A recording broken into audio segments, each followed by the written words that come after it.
24 घंटे की हिंसा, बवाल, आगजनी के बाद आखिरकार नेपाल के प्रधानमंत्री केपी शर्मा ओली जेन जी के आगे झुक गए हैं, सरेंडर कर दिया है। उन्होंने अपने पद से इस्तीफा दे दिया और युवाओं के विरोध प्रदर्शन के चलते नेपाल की सरकार इस वक्त कहें तो गिर चुकी है। नेपाल में जेन जी के हिंसक प्रदर्शन के चलते देश में अब राजनीतिक संकट खड़ा हो गया है, क्योंकि प्रधानमंत्री केपी शर्मा ओली ने अपने पद से इस्तीफा दे दिया है।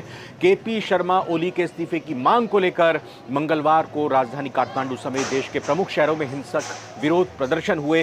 सोमवार को ये प्रदर्शनों की शुरुआत हुई थी। संसद भवन में प्रदर्शनकारी घुस गए थे।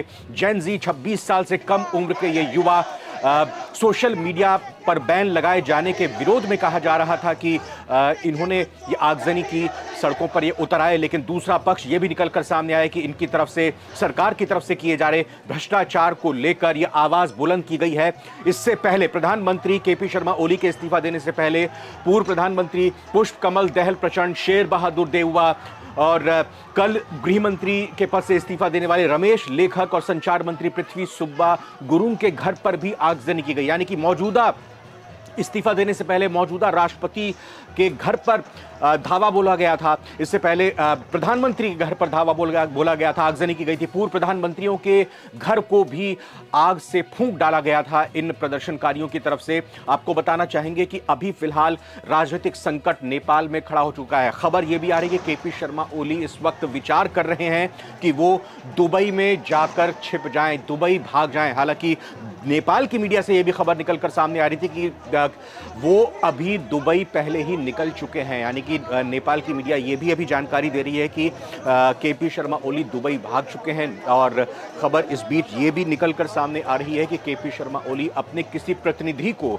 कार्यवाहक प्रधानमंत्री के तौर पर जिम्मेदारी सौंप सकते हैं। लेकिन ऐसा मुमकिन नहीं दिखाई देता, क्योंकि केपी शर्मा ओली अब जान चुके हैं, समझ चुके हैं कि इस वक्त उनके खिलाफ कितना आक्रोश है, कितना विद्रोह है और कितना विरोध उनका सामना उनकी सरकार को झेलना पड़ा है। इसलिए वो अब कार्यवाहक प्रधानमंत्री के पद के तौर पर किसी को जिम्मेदारी नहीं देंगे और ऐसी जिम्मेदारी शायद कोई लेगा भी नहीं। साल 2024 में जुलाई में यह सरकार गठित हुई थी। 88 सीटों वाली शेर बहादुर देउवा की नेपाली कांग्रेस और 79 सीटों वाली केपी शर्मा ओली की सीपीएन यूएमएल, ये राजनीतिक दल का नाम केपी शर्मा ओली का, ये दोनों मिलकर सरकार चला रही थी। यानी कि नेपाली कांग्रेस की सीटें ज्यादा थी, केपी शर्मा ओली की सीटें कम थी, लेकिन फिर भी वो प्रधानमंत्री के पद के तौर पर अपनी जिम्मेदारी को निभा रहे थे।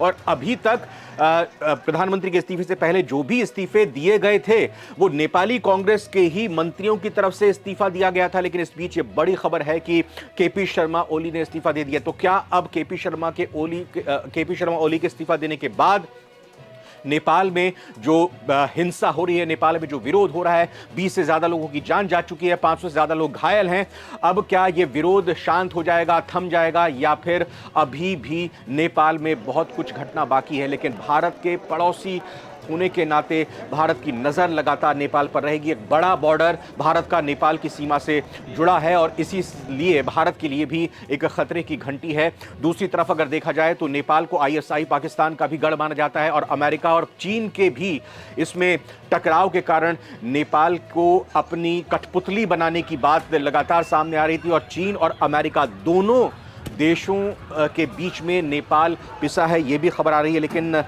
अभी अगर कुल मिलाकर देखा जाए तो भारत के लिए एक स्थिर, एक शांत नेपाल ही सबसे बेहतर रहेगा। भारत की तरफ से कहा भी गया है कि लगातार वो मामले पर नजर रखे हुए हैं, बॉर्डर पर तैनाती बढ़ाई गई है। इस खबर पर जो भी अपडेट आती रहेगी आपको बताते रहेंगे। लेकिन फिलहाल नवभारत टाइम्स की इस वीडियो में इतना ही। नमस्कार।